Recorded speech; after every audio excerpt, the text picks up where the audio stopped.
Hiç olmaz araba burandım.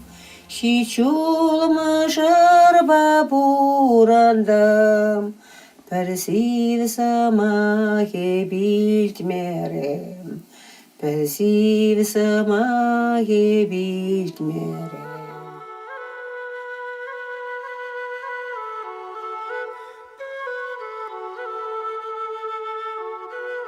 Азане ыштан пулныға эберчі вашсем. Чувашьеке нумай шулкаялла пушланса кайнынде. Ватезем каланы дарах. Пин-пин шул ытла итне унданба.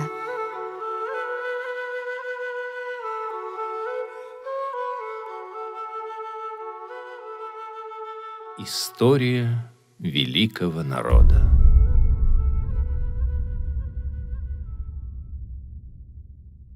Предки современных чувашей, гунны, упоминаются в источниках с III века до нашей эры.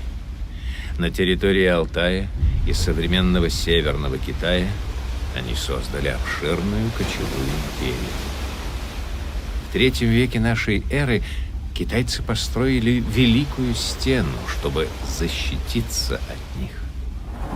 Столетиями гунны постепенно перемещались на запад, пока в конце IV века они не вышли на Дунай, к границам Римской империи. Апогея своего могущества империя гуннов достигла при Аттилле и охватила территорию от Волги и Кавказа до Рейна. Царь Аттила – величайший полководец гунской эпохи и древней чувашской истории. Имя его звучит чисто по-чувашски. Атте – отец, Ил – народ. Аттилла – отец народа.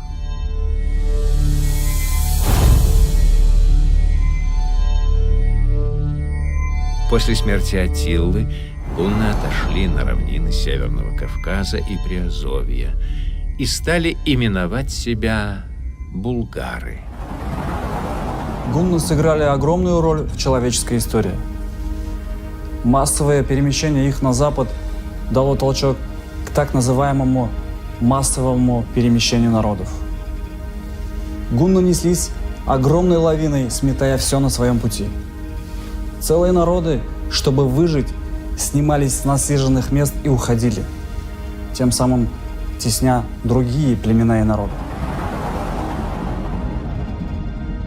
К концу V века булгары занимали территорию от границ Византийской империи в низовьях Дуная до Волги и предгорий Кавказа. В VII веке к западу от хазарского каганата болгарский царь Кубрат создал свое государство – Великую Булгарию, территория которой простиралась от Кубани до Днепра. В 668 году Кубрат умер.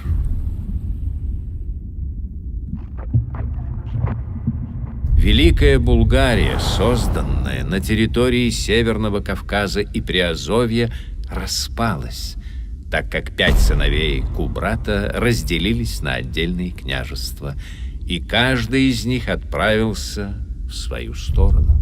Один из сыновей Кубрата, Аспарух, повел подвластные ему племена на запад и основал на Балканах сильное государство – болгарское.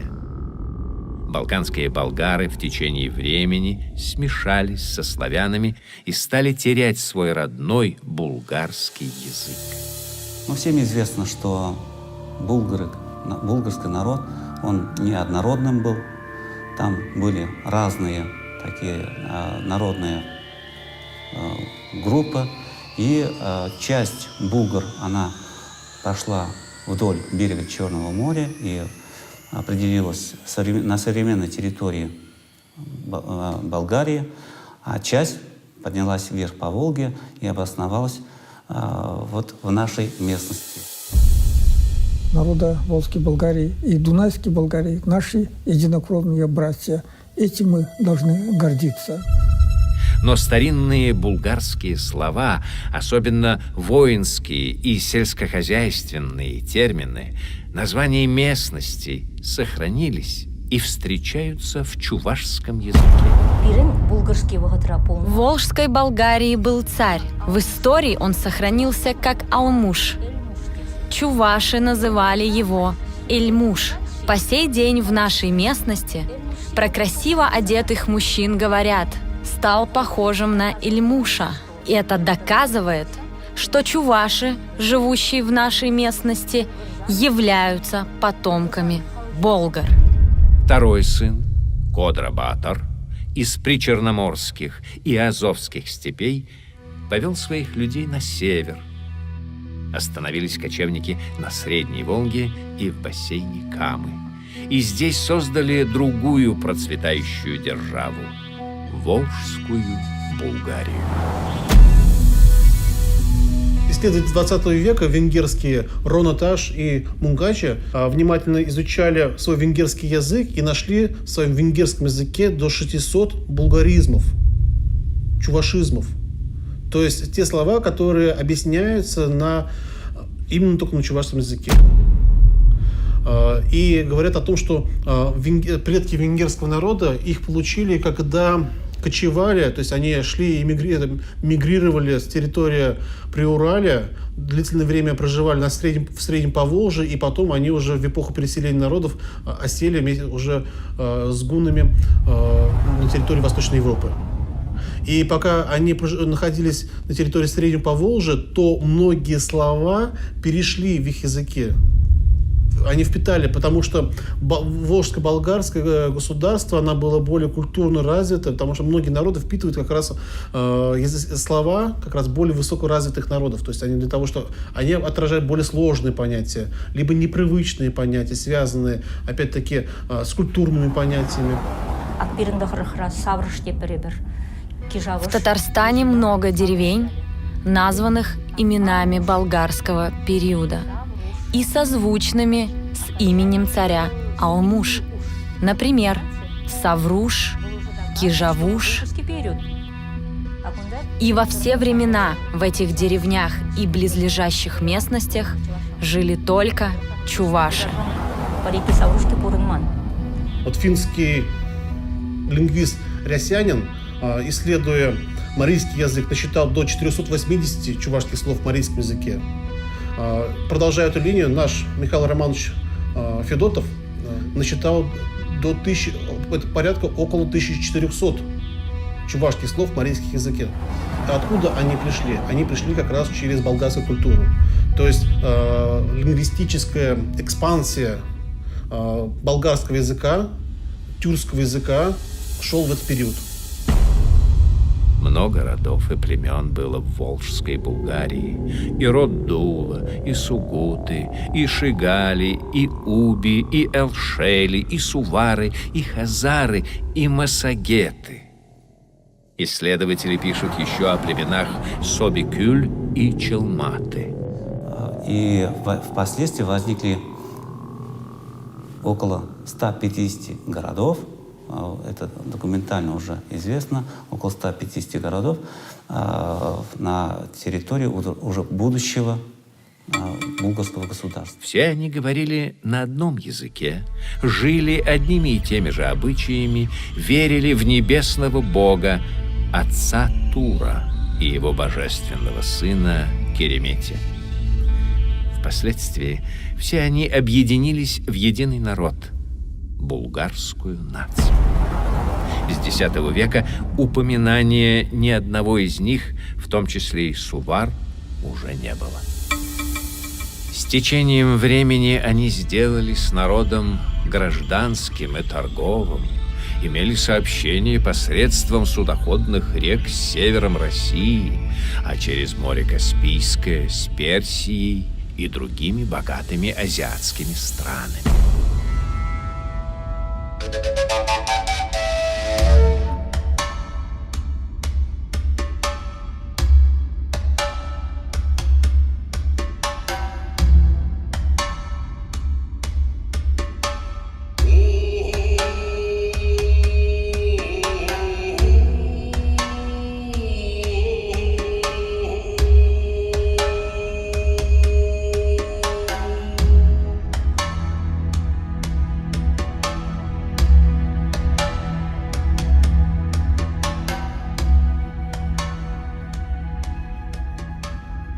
Молодое государство, Волжская Булгария, на первых порах была в вассальной зависимости от грозного соседа, хазарского каганата.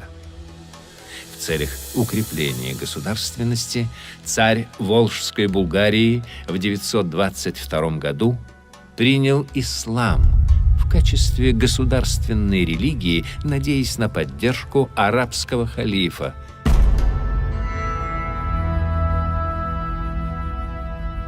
Однако не все приняли новую религию, и многие булгары остались по вере отцов.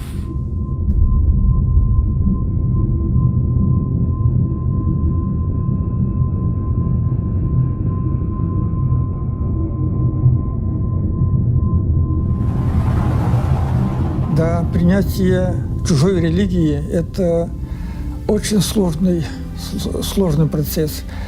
Правда, царь Волжской Болгарии принял ислам, надеясь на поддержку халифа, багдадского халифа, но народ не принял чужую религию. И потом принятие чужой религии это происходит за долгое время. Долгое время должно пройти, пока народ воспримет эту чужую религию. Даже у Ибн Фадлана есть, там пишет в документах, указывается, что народ не принял и откочевал от царя. На самом деле, и последние годы, видимо, большая часть болгарского народа исповедовала свою подлинную веру. Но были люди, которые все же приняли ислам. И после смены религии им пришлось поменять имена. Хотя они и разговаривали на чувашском языке, и были чуваши, их уже называли татары. После разгрома Киевской Русью в конце X века хазарского каганата Волжская Булгария начала единолично контролировать Волжский торговый путь. Волжский торговый путь соединял Скандинавию, викингов, с Арабским Востоком и Средней Азией. Благодаря этому, то есть выгодному географическому положению, а также религиозной и национальной толерантности, Волжская Болгария превратилась в крупнейший рынок не только тогдашней Европы, но и тогдашнего мира. Процветали наука, искусство и литература.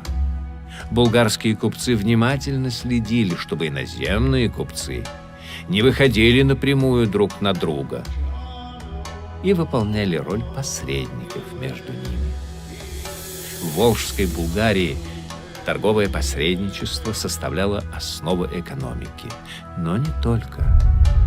В прежние времена высоко ценились работы булгарских ремесленников, изделия кузнецов из черного металла, лемеха, топоры, копья, сабли и многие виды кольчуг, легкие, полулегкие, тяжелые, с наплечниками, с латами, закрывающими грудь и спину.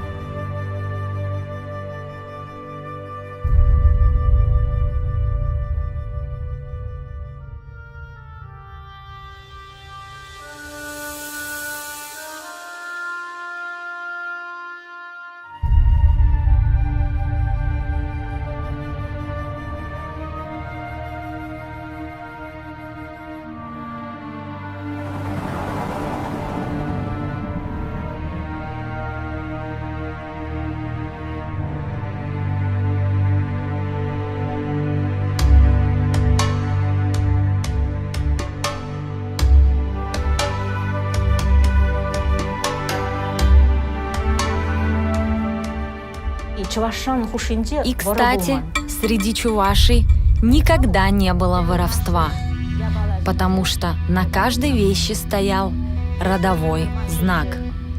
К примеру, если кто-то находил случайно брошенную вещь, увидев на ней родовой знак, просто возвращал ее хозяину.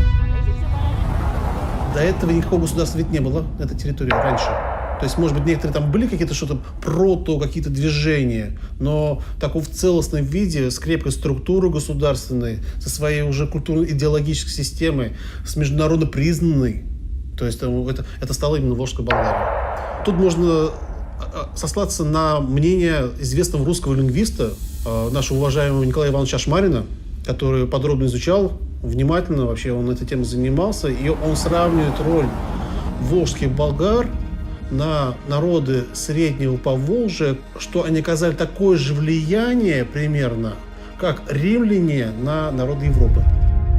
Тончайшая отделка ювелирами цветных камней серебром позволяла создавать изящное украшение для красавиц, затмевающих своей красотой луну и солнце, как писали поэты.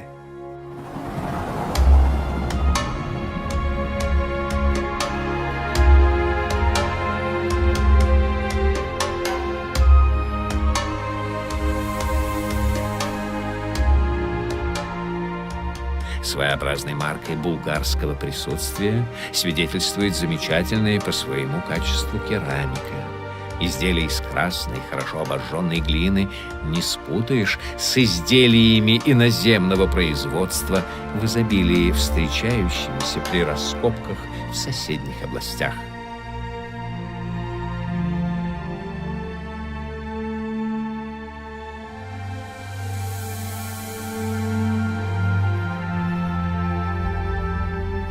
И сейчас у нас есть хороший маркер, который нас показывает, что все-таки мы в прошлом являлись кочевниками, тюрками являлись. Потому что вот один из консервативных таких вот вещей народной культуры – это пища. То есть мы можем молиться разным богам, мы можем одеваться в разные одежды, но пищу все равно это вещь такая уже более интимная, семейная, и готовят, как это принято. А какая традиционная пища чувашская, там национальное блюдо? Это там то, что шурбе, шыртан, да, уйран. Это типично кочевые тюркские блюда. Это не могло быть заимствовано.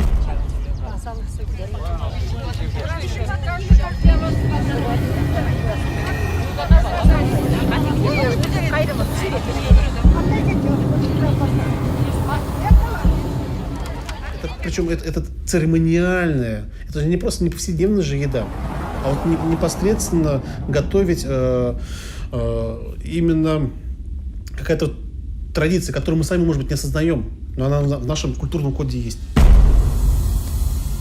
Кожевенное производство в Волжской Булгарии пережило века, и до сих пор в арабском языке лучшие сорта кожи называются аль-болгари. Согласно русской летописи, князь Владимир в 985 году отказался идти походом на Волжскую Булгарию, сказав, что у них даже пастухи суть вся в сапозях, то есть обуты в сапоги.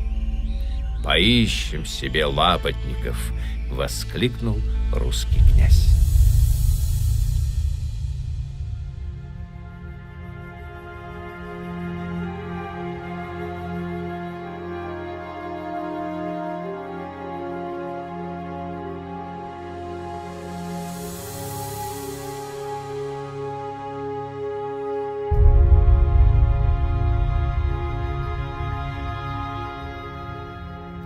Город Булгар, первая столица Волжской Болгарии.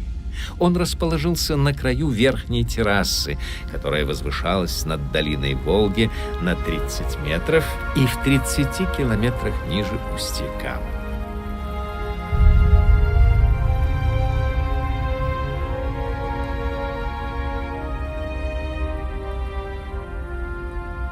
Русские летописи именуют его Великим Булгаром, а восточные — Золотым Троном. Это был передовой и процветающий город.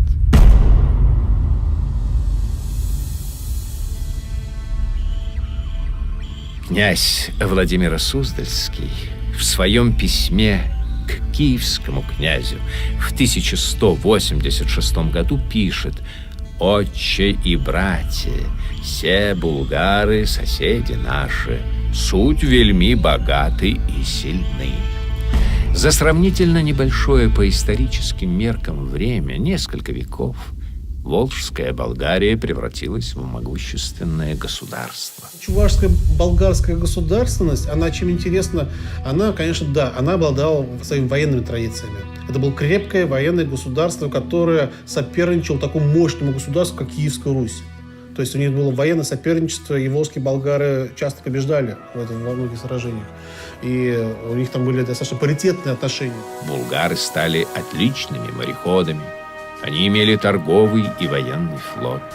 Корабли и караваны булгарских купцов доходили на востоке до Китая, на западе до Испании, на юге до Индии, на севере до скандинавских стран и Северного Ледовитого океана. Николай Иванович Шашмарин, он конкретно и прямо говорил, что только именно исключительно Чувашия является прямым потомком волжских болгар. Что другие народы, они были либо соседями, либо пришлыми. Дальше он изучал эпитафии, которые сохранились в 13-14 веках в Болгарии, и они написаны были на арабских языках. Он великолепно знал арабские языки, то есть он востоковед. Он брал вопрос комплексно среди вообще языковых проблем, то есть и тюркских, и восточных. Около деревни Урмандия, там не культурный слой, а там целое кладбище было, которое относится именно к тому времени, когда монголо-татары завоевали наш край. Ебір паян келдемір ковырына, ста бірін юлны юашки чул, күнбек чул, аку территориинде булны тоғыр чул булны, и аку полуостровенде, аку территориинде кунда обосноваться на булгарзем булны. Шак юашки чул юлны бірін территориинде, бір жуле хали тират музей Раксу районде, и ты жулзене Самахсенбе каласыны землембе, ватызен каласыны земле зам строительство вали изигайна фундаментне хумади изигайна.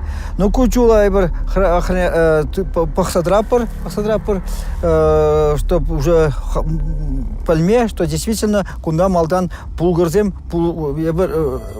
предкизем булгарзем пулнине дардашын. И вот эти эпитафии, которые сохранились до сих пор в городе Болгария, они написаны арабской вязью, но читаются на чувашском языке. То есть ни по-татарски, ни по-тюркски, ни по-кипчакски, ни по-половецки они не читаются. Их делали те мастера, которые испытывали влияние, уже жили при исламской культуре, но язык сохранился, и именно чуваши его сохранили.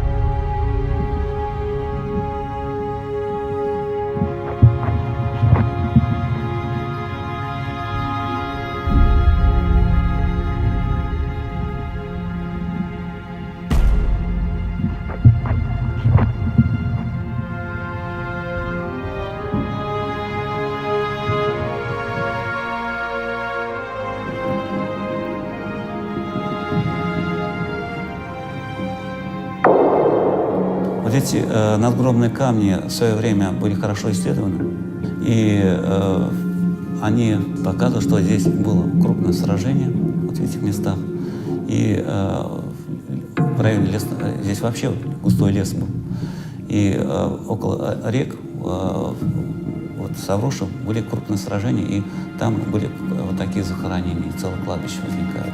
Войска волжских булгар делились на регулярные части и на народное ополчение.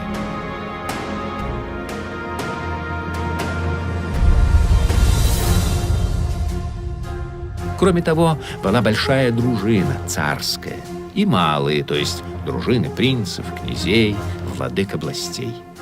Кавалерия тоже делилась на две части – легкую кавалерию и тяжелую. Каждый вид войск делился, в свою очередь, на десятки, сотни, тысячи и тамань – 10 000 воинов. Каждый воин знал свое место в строю.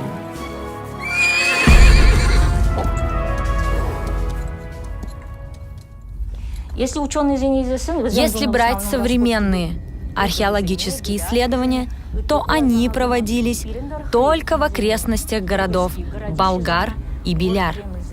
Те города и городища, которые находятся на нашей местности, толком даже не были исследованы. Если сейчас проводить археологические раскопки, можно найти много доказательств болгарского периода. И то, что на современную территорию нашей местности откочевали от царя Алмуша именно те чуваши, которые не приняли магометанство. Самым страшным преступлением считалось бегство с поля боя и неоказание помощи раненому или попавшему в беду. Сохранились очень интересные сведения о том, что кавалерийские части волжских булгар делились по масти коней. Были отряды на белых конях, на черных.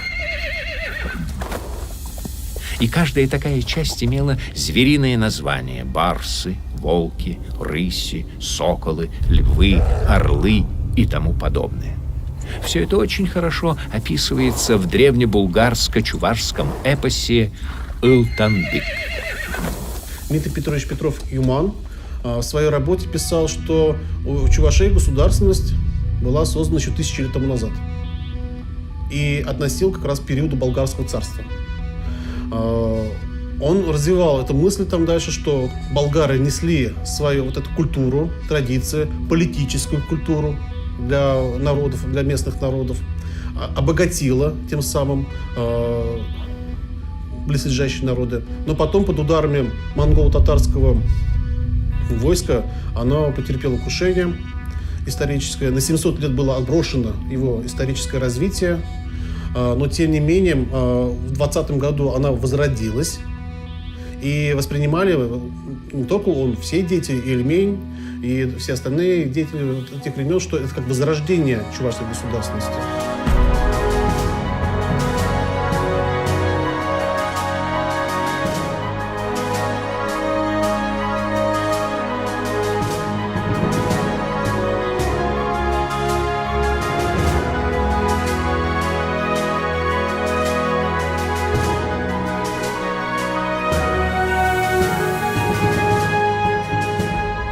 В XIII веке на горизонте появляется невиданная по тем временам сила. Армия монголов. Монгольское войско под командованием соратника Чингисхана, великого полководца Субудая, совершает завоевательный поход на запад, промчавшись через всю Центральную и Юго-Западную Азию, через весь Кавказ.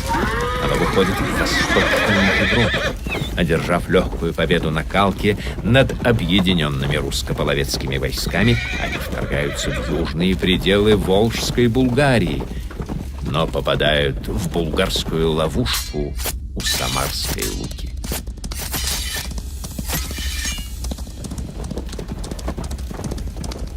Потеряв несчетное количество воинов и награбленное имущество, Субудай с остатками войска с трудом прорывается и уходит на восток.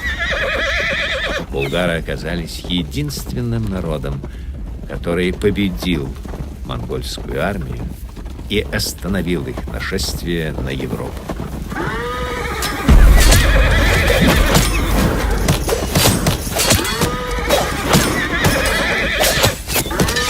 13 лет Волжская Булгария отражала регулярные набеги татаро-монголов.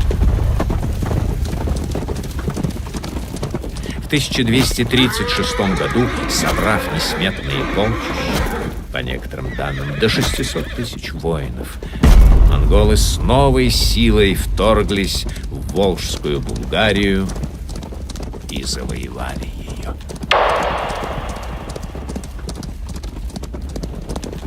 Десятки городов и сотни селений болгара-чуваши были уничтожены.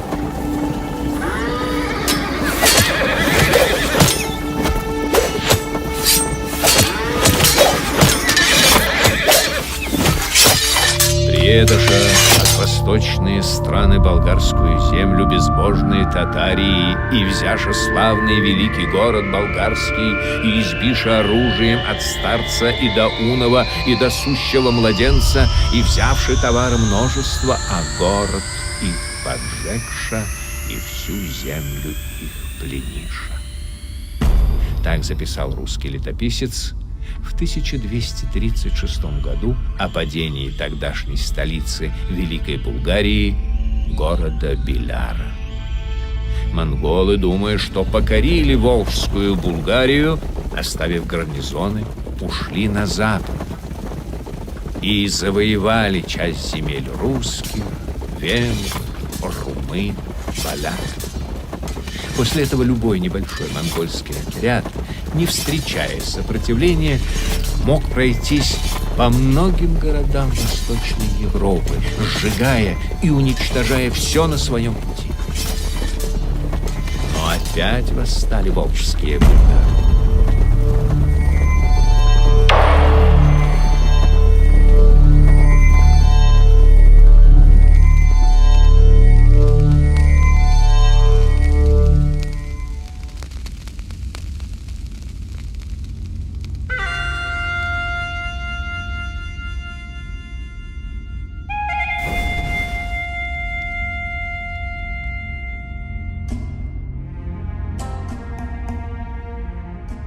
История сохранила имена великих героев Баян, Джикку, Талабатар, Ахплат-Улап, Бессарман-Батор, и вел их выдающийся герой-полководец Чуваш-Батор.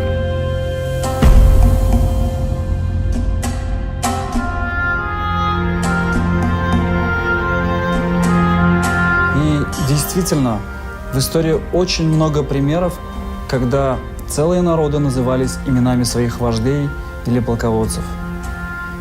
Например, узбеки назвались узбеками по имени хана Узбека, нагайцы по имени эмира Нагая. Кабардинцы – это, например, адыги, которые в свое время пошли за ханом Кабардой. Авторитет Волжской Болгарии, он был всегда силен, и потерпел он свое историческое поражение даже не в результате монголо-татарского нашествия в XIII веке, а в ходе нашествия Тамерлана в конце XIV века, потом эпидемий, которые там разразились в конце XIV века, нападение новгородских ушкуйников, кыпчаков. То есть эта государственность, она сошла не благодаря монголо-татарам, она еще жила, она была жизнеспособна, и она была добита, конечно, уже непосредственно под влиянием внешних обстоятельств уже в ходе Золотой Орды. Период своего утухания как раз он усилялся за счет кыпчакского элемента, это мнение Николая Ивановича Ашмарина, и как раз вот эти пришлые кыпчаки, они перенимали более высокую культуру в себе, в свои традиции, но при этом себя считали ордынцами все равно. А потом, когда они приняли еще ислам, уже когда будучи в Казанском ханстве, то потихоньку появилась традиция и присваивать славное болгарское наследие. Восставшие болгары полностью уничтожили оставленные татаро-монголами сторожевые отряды.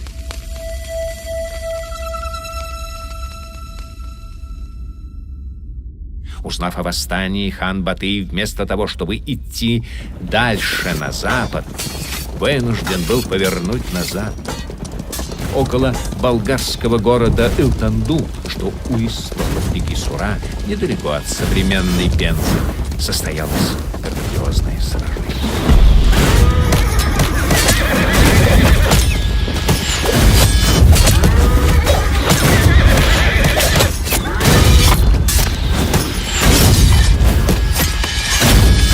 Археологи, занимающиеся раскопками места сражения, называют его самым большим, самым кровавым. Волжские булгары вынуждены были отступить.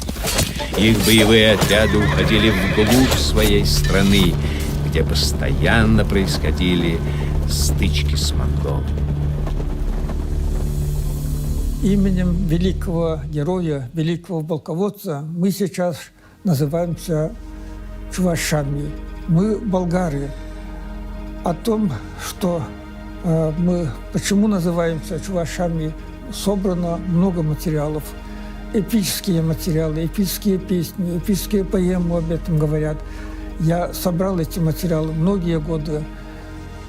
Это не только чувашские материалы, не только чувашских ученых, это эпические материалы, эпические песни и сибирских татар, северных народов, генцев, манси и других народов.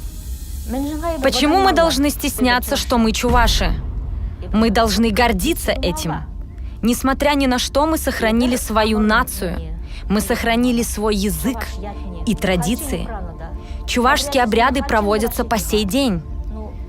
Но если все так же стремительно будет меняться под воздействием глобализации, чувашская культура может исчезнуть.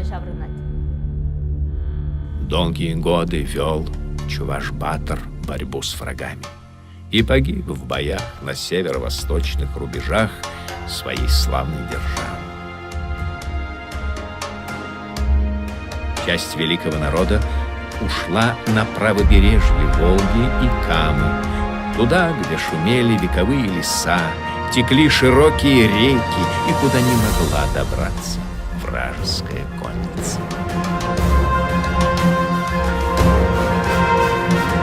Уходили, называя себя чувашами, по имени своего великого полководца, тем самым показывая, что они не покорились врагам.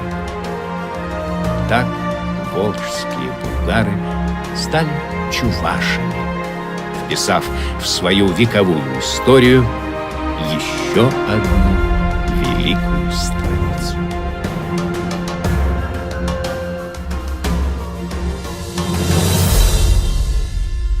Шаплайынде многом. Чываш шері жинже, Шавынбек Баттырзен булзан, Чываш ехе нихы жан да бетме.